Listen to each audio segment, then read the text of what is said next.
You're listening to the Precision Shooting Podcast, discussing all aspects of precision and long-range rifle shooting. And now, over to your hosts. Well, hello and welcome to the Precision Shooting Podcast. This is episode number 93. My name is Rusty. With me tonight, Greg and Andrew. Gentlemen, how are we? Good. Very well, thank you. Excellent, Andrew. We've been a month since our last podcast. Wow. It's been a while. It's mostly my fault because I've been away. But, gentlemen, what's been going on the last month? We've just been waiting to do another podcast, really. Yeah. Been waiting out the front door. Yep. Yeah. That explains what the weird phone calls from my wife saying there's two strange men out there. But She kept giving us food and alcohol, so we were all right. Yeah.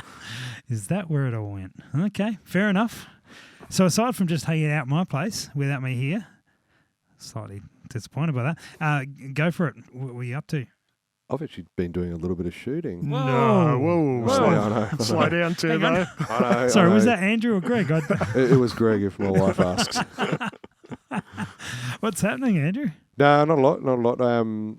I finished restoring an old Lithgow Model 12, 22, Yeah. and it shoots really well. So I've actually kind of been shooting rimfires a little bit. What did you do to restore it?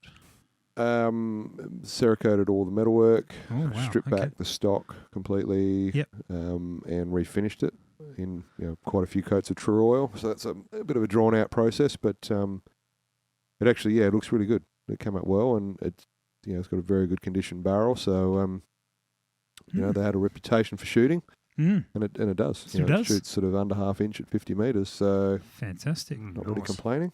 With a scope or open? Scope, yeah. Yep. I mean, it's got been drilled and tapped. Obviously, they weren't originally, but so it's not 100% original. But Close enough. I've got eyes that are nearly as old as Greg's. So yeah, Gee, that bad, huh? Wow. Did you get them put in at some point, did you? Mr. Magoo. don't worry, I've got ears that are probably worse than yours. So. Oh, good. Greg, what about you, mate? Been shooting, fishing, a nothing? lot of hunting. A lot of hunting. Yeah, a few deer. Oh, wow, okay. So that was under thermal. So that was nice.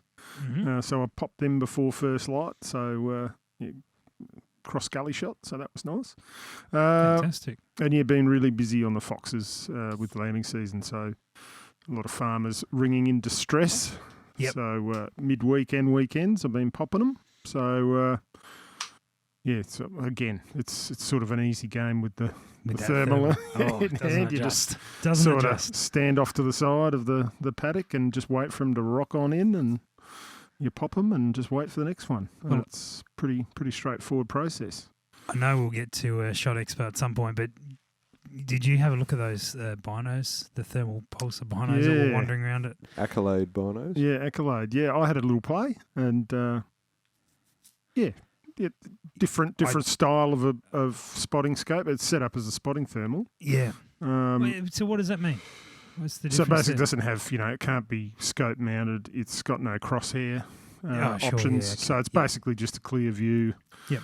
There's probably more differences, but I haven't been into that much detail. I was minutes away from coming and grabbing your credit card. Yeah. I was. I Yeah, was you keen. wouldn't have had much luck with the one with the shape it's in at the moment, but Is it rectangle or what? I think Greg's credit cards are actually physically too heavy, probably for most people to lift. yeah, They got that much credit on them. Made out of platinum. yeah, Yeah, Yeah. good.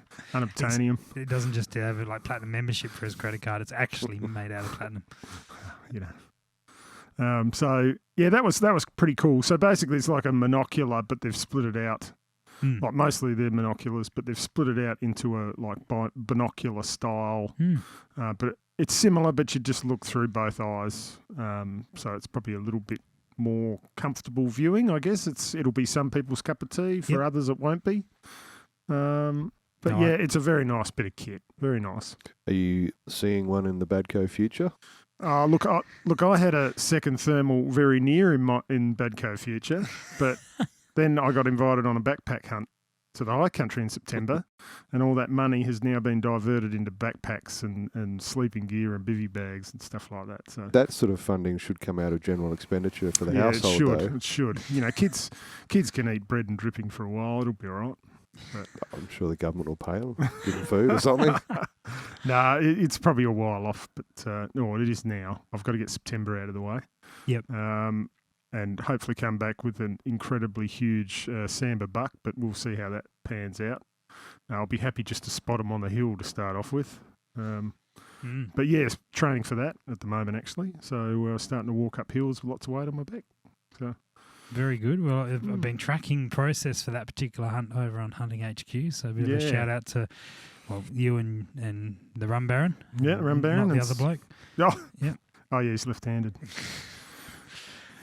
Speaking of left-handers, how many people did you have come up to you at Shot Expo in Sydney and make left-handed comments? Yeah, actually, both in the for and against, but mostly against. Mostly against. A good mob of dudes came in and said g'day at the SHOT Show for both this podcast and the Hunting HQ.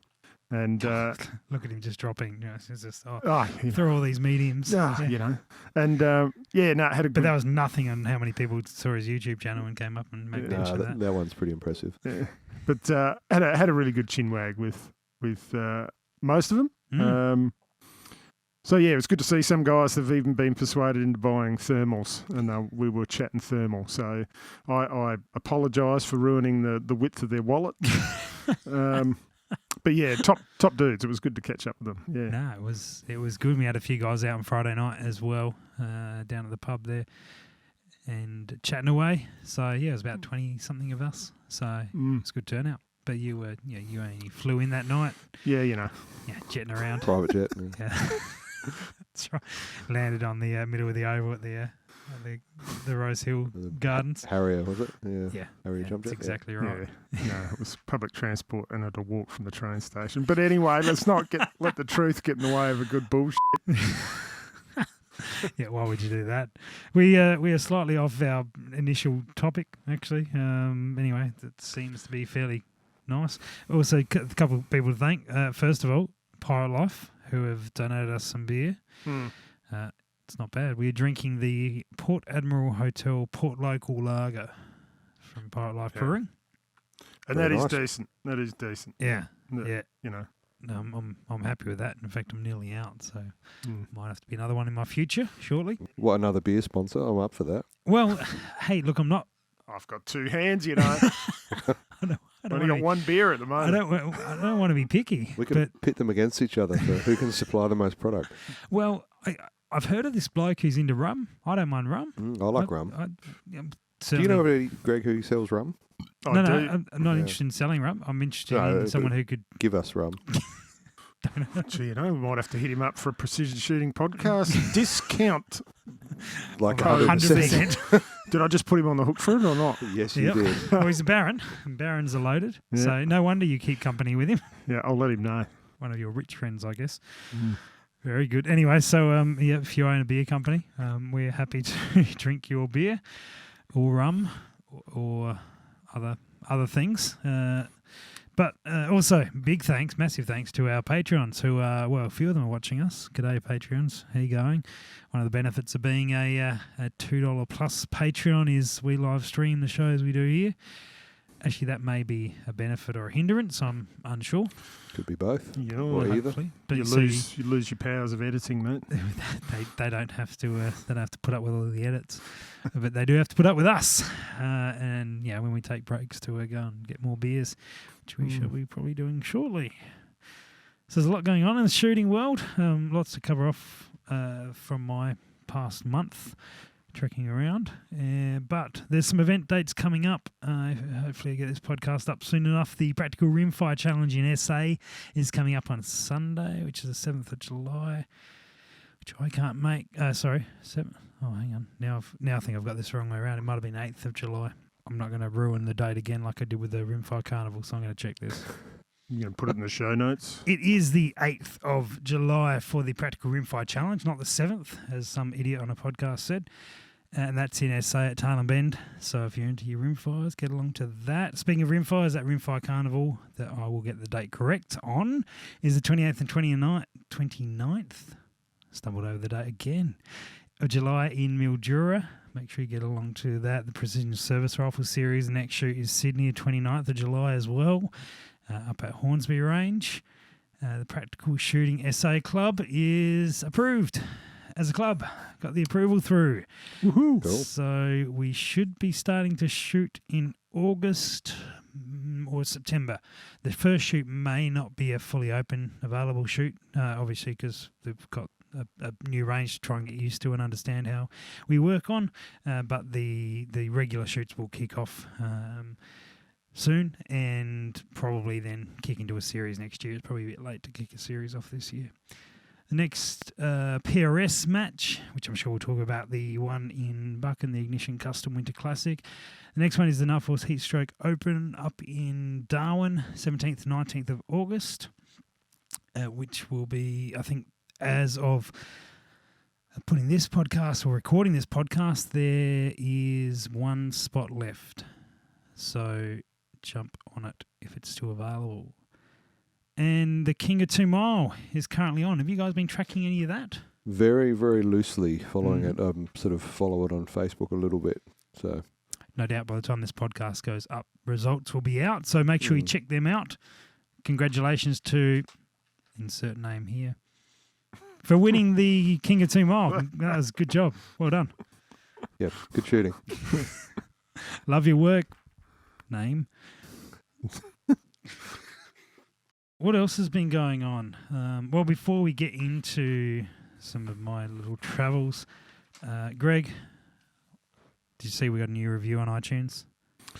Is that this one in bold? That is that one. We have been very generously been given another review on iTunes, so it does help us in our ratings apparently, where people searching for shooting podcasts may stumble across us higher up the rankings or whatever. Not sure there's a shooting category on iTunes. Not sure Apple will be into that, but we got another review. So thank you to Oscar, who is from Australia, for this one. Just before Greg reads this out, there's no actual version of how he genuinely put his comment here. So you're right. We don't normally read that out. No, I'm just wondering whether this is a positive or a negative one. I guess Greg, go for it. Okay, well, it's 5 stars. But anyway, Cool. this is, for those who haven't listened, we take these reviews, we translate them through a couple of languages in Google Translate. This one's gone through Yiddish and Vietnamese. And then we spit it back into English. And Greg, tell us what we've ended up with. I Program It, a series of interviews for art criticism, including hunting and gathering. It's about as random as it gets. Does that... I wonder what it really said. It'd be interesting to know what, you know. Does that mean... I can probably find it out. Does that mean we hunt and gather art critics? Is there a bag limit? No. Do you actually want to know what it said? I'm I do, somewhat actually. curious. Guessing it's got to do with... No, I Yeah, got give no us idea. your guesses. What do you reckon it Well, said? I recommend it. I downloaded it. A great series of interviews on hunting and gathering. It's probably not much different. He's not a Yiddish Vietnamese man, is he? I recommend it. The guy with the golden tonsils is a legend. Oh, God. Oh, it'd be so good. All right, here we go. Love the show. Good variety from interviews to gear reviews, covering hunting and comp shooting. That's better. In the ballpark. It certainly had the word interviews and hunting in it. Mm-hmm. So thanks, Oscar. We do like the reviews. They're wonderful to receive in their raw form, and also quite amusing to read out in their less than raw form. It's great. Good on you, Google. Keep up the average, mediocre work. So I have been on the road for a few weeks and went over to a place called Buchan. Have you gentlemen ever been to Buchan before? No, I have not. not. I would highly encourage you to go there one time.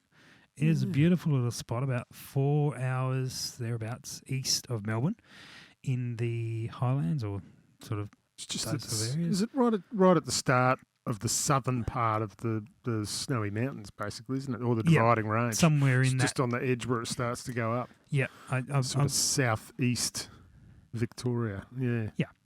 yeah, very, very east. Hence a long drive from here. But it's just beautiful, beautiful area. And there's a little range there, the SSAA East Gippsland range, and it's a 500 metre range. And we got there, I think, on the Wednesday. and Greg and myself went there, and I know that Greg looked at the range, and you could just. He hadn't seen it before I had, and the disbelief on his face as to how small the range was, thinking we've got 40-something shooters coming along. Oh, in terms of lanes. How is this going to work? Yeah. Absolutely. And it was, it worked all right. It worked all right. We moved the shooting line forward, so we were shooting further forward from where the, sort of the covers were, because obviously in a range like that, it's pretty bench heavy, so they've got heavy benches, funnily enough, bolted down or concreted in, and so we had to move forward to be able to put barricades in other bits and pieces. But what they did is kept the guys who were actually shooting and running a stage away from sort of the crew, the rest of the shooters, and it sort of broke up the area. So while there's a bit of interference of beeps and stuff, the arrows were able to manage that by yelling out time and letting people know when they finished and such. But yeah, I think it worked all right. We've got a shout out to Lucas and George, who put us onto lay flat hose for targets in terms of securing targets. So we've done all sorts of things with targets. We've used conveyor belts, we've used chains, seatbelt material, all sorts of things to be able to hang targets up. And those boys, for a little while, had been saying lay flat hose. And the downside with lay flat hose of the options, it's most expensive. But we had not a single target that was on lay flat hose fail us for the weekend. And You're talking about just some on the same page here, like sort of fire hose type. Yeah, stuff. fire hose. Yeah, right. That sort of thing. So and it's on farms quite commonly. It's flat and drive over and all that sort of gear. But then obviously it's sealed and that stuff is sensational. So those we thank those boys for their suggestions. We had 2 target failures for the entire weekend, and given PRS history here, is we've commonly had quite a few. One of them was a chain that we just didn't get around to changing over prior. It was in good nick, but that failed, and then just a bolt failed, which not much you can do about a pin or a bolt. Well, they used to use that hose for making body armour for dogs for pig hunting. It's very tough. Right. Okay. Yeah. Take a beating and keep going. So. So anyway, so that helped significantly. So anyone looking to set their STS targets up, lay flat hose. It's good stuff. Really good stuff. One of the things we noticed, because like conveyor and a bunch of other stuff, when you that the weight of the target sort of continually pulls down on it, it stretches it. Found that with a seatbelt. Seatbelt was good, but it would stretch it, and eventually the target would drop out the bottom. And lay flat just doesn't shift at all. So we had to. We cut it with an angle grinder and drilled it to get the holes in it. It's pretty tough stuff. I thought you would have called it Target Hold 4000 and put it on a website or something for $49.95. Well, you're pretty close, mate. Target Hold 5000 launches next week. Target Holder 5000. When you said lay flat hose, I'm like, yeah, I know. I had a few jokes going around in my head. kind of thought, where's he going with this? But well, you can make as many jokes as you like. Your targets won't fall down, which is nice. Just got to hit them. So yeah, that was a good event. We certainly hammered the pub. I think there was some locals in the pub complaining about the noise. Really? In terms of us, just so many people being in the pub. I'm sure the pub wasn't complaining then. No, I don't think so. No, they weren't going to kick you out, not until your wallet was empty. No, so that was good. It's a beautiful little sort of real small town. So there's a pub and a little general store / post office / cafe / this and a few other bits and pieces. But so everyone's at the pub at night and it really made a real central community, which is really good. Awesome. So no doubt we shall be back there, which will be wonderful. So we stayed with a guy who was the ex-president of the club. He'd actually just stepped down only weeks before due to health challenges. But he and his wife put us up in their house, which was, one, it was warm because over there it wasn't. Yeah. And 2, the food was incredible. All sorts. We've just had meals and meals and meals and whiskey. We had a few whiskies to try. Full tummy and then with the whiskey, game on. The house was probably actually quite cold. But wouldn't know. He was numb. Completely numb. And we had fortified Shiraz. Oh, which was it's interesting. really I good. don't think I've ever. Never had it? No. Yeah, got a bottle at home maybe for you. Right. Bring it next podcast. Giddy Oh, up. that sounds- That'll get me talking. Woo. There we are. So that was quite an experience. So big thanks to Julian and Julie for having us there.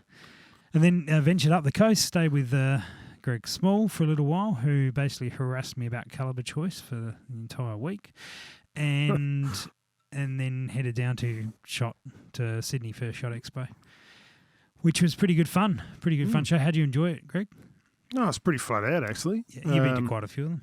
Yeah, been to quite a few of them, and it's you don't really get much time when you're in a stall to go around and have a look around. I did get an hour each day to have a bit of a look around. And Yeah. Lucky there's you. plenty of stuff I wanted to buy.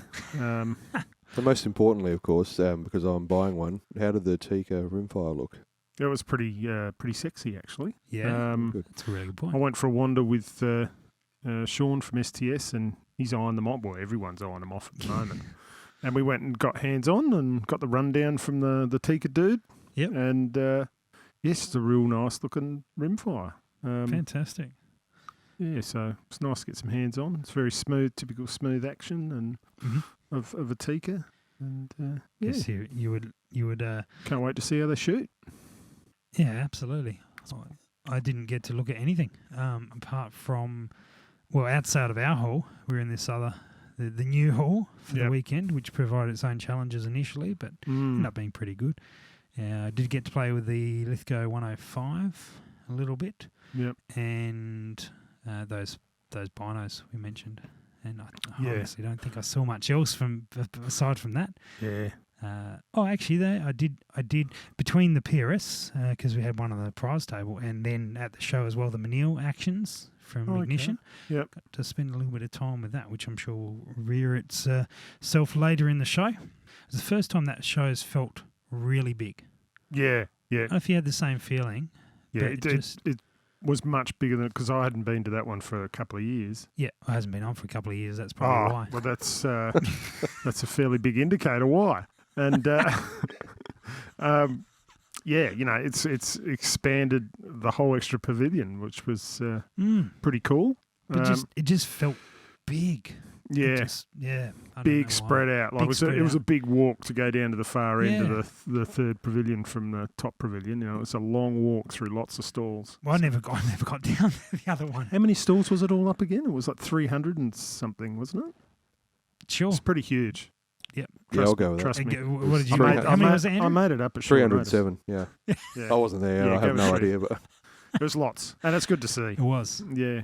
Yeah, it was good. We got to hang out with Cameron Hatcher from Hatcher Rifle Stocks. If you're into Yes. timber stocks, he is the man to see. you've certainly seen some of his stuff. It looks Yeah. good. Yeah. And Bloke can snore though. yeah, I was going to say you just stole the words. He can snore like a champion. Much But- like a but couple of I'll other tell you gentlemen in right this now- room. He doesn't care because he's asleep. The bugger. Well, I shared a room with him on the Sunday night, and I was trying to have a really good sleep so I get a good, a bit of a drive Yeah. back. And I think he blurted in about midnight. Yeah. I was like, oh, okay, here we go. And anyway, he went to bed, and I woke up about 3:45. I really hope he hears this because I haven't told him this yet. About 4:45, and he was snoring his head off, and I woke up to it. I'm like, oh, okay. So I tried to go back to sleep for the next 20 minutes and then decided it was a lost cause. I just got up, had a shower, and started driving back to Adelaide. So he basically pushed you out of He Victoria. kicked me out of the room without actually doing anything consciously. So it was, yeah. Just quickly, because I just see on the notes here a mention of Porter Machine Works. Hey, yeah. Now, I have actually been in touch with Ian a little bit some time ago, reference some of his rings. You're pulling something out here for me to look at. Oh my God! I am. Not So right now. have a little look at these rings, gents. These What are are you so, pulling so out? Ian rings, Yeah. mate, rings. Oh. Ian was on the stand with me at scoped out in a projectile warehouse on the Saturday, and I asked him to come and join us on the stand. One, because we probably needed some help, and also two, because we wanted to promote these things. And now I've put them into your hands, guys. Have a little look. What do you reckon, Andrew? You've obviously got a machining history. Yeah, they look good. The only trouble is the hole through the middle of them is 2 millimeters too small for what I need. So can you send another set straight away? Yeah. That's just a hint, like 36 millimeters. 36 millimeters is what we need. Gotcha. No, they look very well made. We like it when Australian companies making stuff, and when it's made, and you don't buy it because it's Australian, you buy it because it's good. It's well made. And it's also Australian, and I really like what Ian's doing with these. So, second of our plugs, because we already plugged Pirate Life. Second of our plugs for this episode, there is a 10% special off these rings. The retail is $190 for the 30s and $220 for the 34s, and trust me, they are good. There'll be photos somewhere. I'm sure you can find them.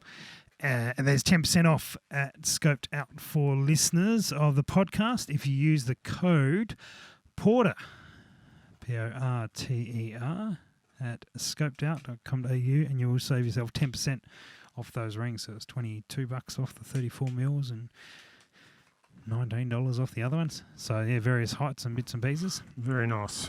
So just if Ian is listening, 36 millimeters would be good. And maybe a uni mount too. Uni mount would be wonderful, Ian. In 36 millimeters. That's right. Ian. 36 millimeters. Always wanting. 34 uni mount. Come and go. That's it. Any mounts you need, Greg? Oh. No, I'm right. You'll be chasing a mount in September, won't you? Yes. A 36-inch yes. Samba. So Ian, if you could hook that up as well. Yeah. I'm worried about using the word mount in that conversation. But yeah, I'll chase one around anyway. Well, you've got the rifle for it now. Yeah, so there was a rifle transaction. Not transaction. We had a little look at a rifle that you're going to be using over in Victoria potentially. Yes. What is that, mate? I'll let Andrew describe it. It's a gun. 375 WSM. So the short mag case necked up. So rifle I built some years ago. Yep. And Greg was lacking in a suitable artillery piece for that occasion, so I thought this one might do the job. I think the thing is, if you see a Samba behind a few trees, you'll be fine as well. Yeah, that's it. Yeah. Just straight through. Because Andrew, you built one of these for someone else, didn't you? Same caliber, same sort of setup. Yeah. And what was the comment they made? I can't really repeat it on air. Well, give it a go anyway. We can always beep it out and just leave it for our Patreon supporters. Okay, how do I do this? You say the words that he says. Okay, it is the... How did he get to that conclusion? Well, it was just after he shot like a 150 kilo bore, pretty much up the clacker as it was running away, and I've never seen anything get sacked so quickly. I mean, his legs went out and it just died. That's what you got with you, Greg. That was pretty much what came out of his mouth spontaneously, which is, I don't know, maybe a little of concern, but yeah. But so no, I think that rifle should do pretty well. Yeah, absolutely. 270 grain spears. Yeah. About 2,550 feet a second. That's going to stop them. That'll do it. Absolutely. Oh, good.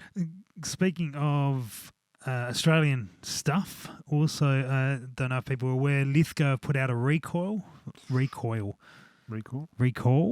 for their LA 102 in 223.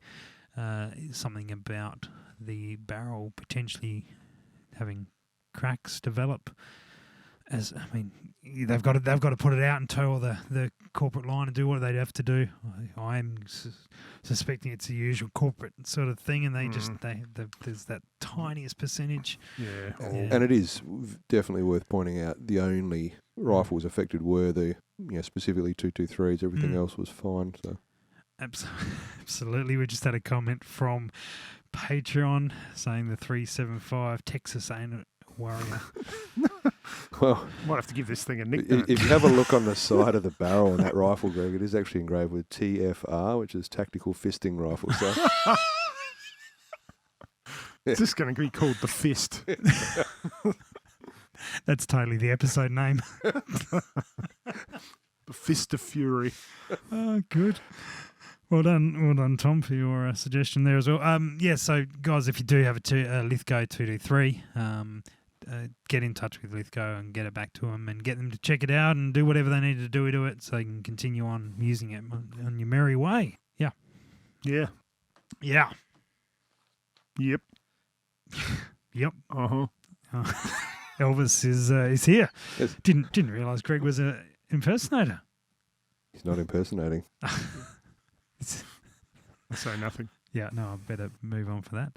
We are giving away copies of Rodney Maze's book Impact. There is Greg's entry. There is Greg's entry. Winner, chicken dinner. That's all right. So, guys, you can check it out in the show notes. There is a link to grabbing it on Amazon, either in the physical form or in a ebook, or coming soon, Greg's audiobook version of the of it. Before or after a bottle of bourbon. During. Not sure what the author of the book might think about that, but the bootleg audio version of the book Impact by one Sir Badgo. I did actually point out, I think a while ago, I was using this as a bedtime storybook for my children for a while too. Because I saw, I had it sitting around for a while I was reading through it, and then, of course, kids being kids got interested, and they actually were listening. Yeah. Believe it or not. Like, particularly the older one, he was asking questions about, wow, I better actually read this. You are listening. You've got the cogs kicking over. Okay. So it's a book for all ages. Absolutely. From 3 years old up to 3. How old are you, Greg? No, I can't. No, I'm too old. Yeah. Can't count that high. So what you need to do to enter to winner one. Going well with English tonight. What you need to do. Doing real well with English tonight. You're not doing real well, actually. Right. Sam. That's how it works. To win one of these audiobooks, one of the actual books, is send us a video or audio file of you yelling Impact, the word Impact, which Andrew will demonstrate now. Impact. Like that, but better.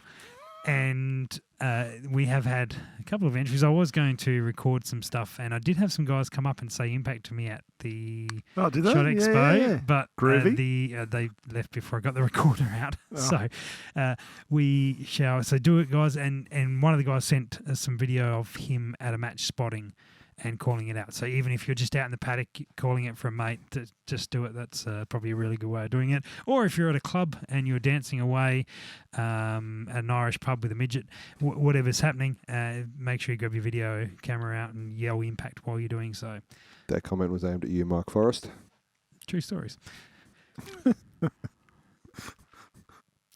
So send us you yelling Impact as best you can, and the best effort or someone who actually bothers will win that one. And you may even tell you what, if it's really good, Greg will do a chapter as an audiobook for you. I will. And send it to you. I will. It'll be after a bottle of 101 turkey. I do start to slur after half a bottle. So it might not work real well, but I'll give it a crack. Well, they've got the book. They can read along. Could be a laugh. Is that what Patreon members get? I might even involve myself with that one. Actually, I'll be up for that. Let's do an audiobook reading, 3-part audiobook reading over a bottle of bourbon. Each. Patreon, look out for this. It's coming. Do I get my glasses or not? Do I have to struggle? I think in the interest, you'll be struggling enough. So in the interest of everyone's benefit, bring your glasses, and we shall do a just make it up as you go if you can't read it. And then just if you ever need to, just yell Impact from time to time. And it's like, the rappers who just yell their own name out. We just yell the name of the book out. Maybe yell Impact every time you have a drink. It's the way you know to turn the page when you're reading along. Yeah, you're onto something now. All right. So get onto that. Impact us away. Tom on Patreon has edited his comment. He said it's a 375 Texas Heartshot Warrior. Definitely the Texas Owner Warrior is a much better name, so we're gonna run with that. Sounds tough. You have to rename that rifle. Cartridge follow-up is our next one on the list. I have had a few other suggestions after somehow deciding on the 6.5 Creedmoor in the last episode. I've had all sorts of stuff, and on the whole, people have kind of given me other options and suggestions and a few reasons why, but not anything with enough sort of persuasion to say, okay, well, I'll change it over. to there. I mean, one of the other things that perhaps didn't get mentioned in one of those episodes, I happen to have 6.5 Creedmoor dyes already, which I guess helps in terms of a cost thing. So got over, they're only $150 or something, but that's just another thing that I already have that I would have to replace if need be. So yeah, I mean, like we've discussed in the previous episode, I'm not a particularly big fan of it just because everybody raves about it and loves it so much, but the actual, what it does as a cartridge for what you want to do, there's probably not too many options, or none that I can think of that would do it better. There are probably others that would sort of be around that level performance-wise, but then they've got the detractors of brass availability and so on and so forth. For sure. Are they going to be around in the future? And So I mentioned that Greg Small, I'd been hanging out with him for that week, obviously with PRS, involvement there, and then helping out at Shot Expo. Also, he has been on a 2-3 campaign with me for the entire time, trying to convince me that 2-3 is the way to go. Brings up some valid points. None useful. No, it brings up some points. Brings up some points for a couple of things with the 2-3s. And it's all based around the framework of the matches in Australia at the moment are really limited to about the 500-600 metre mark. And with that in mind, punching an 88 grainer from Hornady is, or perhaps a 95 grainer that's coming out from Sierra. The benefits are, in terms of reduced recoil, barrel life, and price, et cetera, he's sent all these charts, which just look like skyscrapers to me, but anyway, all these charts with details on them about why 2-3 should actually be quite appropriate for what we're doing. I know one of the concerns we had was seeing the target move. An 88 grainer running reasonably well should push those targets enough. But target indicators are starting to come into vogue too in comps, aren't they? So that's that component's starting to depart. Yeah. But I think that I'm holding hope that longer and longer matches will be able to happen. Yeah. And I'm all for running a barrel on whatever action that we end up choosing. All for running another barrel in 2-3 as a trainer. He might be open to using it for some comps. But I think it's really good that he's done this work with some of these charts. And if I remember, I'll try and put some of these into the show notes, because what it does show is if you were getting started in this and trying to find your way, because you can buy factory ammo with 88 grain projectiles in there from Rodney. I guess it does bring up one particular point of having a barrel of sufficient twist rate to stabilise them, which would be probably a 7, I'm guessing. 7 twist, which I think some of the 2-3s are coming out with that now anyway. I think now I have to check on here because I asked him the same question, but I think he said there was an 8 twist was the requirement. Oh, okay, for an 88. Well, that's interesting. This does bring up an interesting thing. We talked about it very briefly before the show, but I'm actually about to build a 2-3. You are too. And it's rebuild really. The rifle currently is a 300 Whisper, built a long time ago before they became cool, and then they become cool, and I don't want them anymore. So basically, it's a. So you bought a Creedmoor. No, that'll be when they're not cool anymore. But as soon as I get one, they won't be cool. So give it 6 months, and you'll be good to go. Heaps of brass on the market and second-hand rifles. But no, it's an old Remington 700, like an A series action. It's actually really nice. And I will be putting it into a KRG Bravo stock, which should arrive hopefully, probably not this week, next week. Okay. And I'm going to be fitting that up with just a 20-inch Rem Varmint profile barrel. Yep. With the intention being that when the kids are old enough to get into it, they're champing at the bit, so I want to get them something that they can use that's not going to hurt them and yet still capable. So. Yeah, sure. I wasn't thinking for the PRS sort of use, but... Yeah, for that sort of just looking at the Burger bullet sight for 90 grain VLDs in 224, 1 in 6. Yeah, that would be a particularly long bullet too. Yeah, it is. The 90. I mean, Hornady, I imagine, would have recommended twist rate listed on their side. And then under that, they've got the 82s at 1 in 7. But I think you, of all people, Greg, don't you know about twist rates and burger and getting the right barrel, I guess. They like to change their twist rates after you've committed to a barrel, I've found, which is rather frustrating. You know, you've just done them out of a sponsorship deal now. I did myself out of what? 3% of my BC? For all those comps you shoot, man. Yeah, all those. Yeah. Nothing. The 88 grainers. Questions about their twist rate. We don't need another bloody Greg twist rate debacle. So, Well, seek further clarification before committing to spending money. Barrel gate. I'm using an 8 twist on the one I'm doing, and I'm just going to have to sacrifice, Yeah. Much like Greg did with his 8 twist 6mm barrel. Yeah, but you've made a conscious decision to get to not get the right one, Greg. Mm. Yeah. But speaking of the Bravo you mentioned, Yes. have you played with one? I've looked at them. Good. Pictures of them, that is. Good. I haven't actually handled one, no. No, they are really good. In fact, one of the other builds that I'm intending to do, which I don't think I've mentioned yet, is a new night gun. A new night gun. Haven't mentioned. No. So Greg's interest is peaked. Well, not thermal.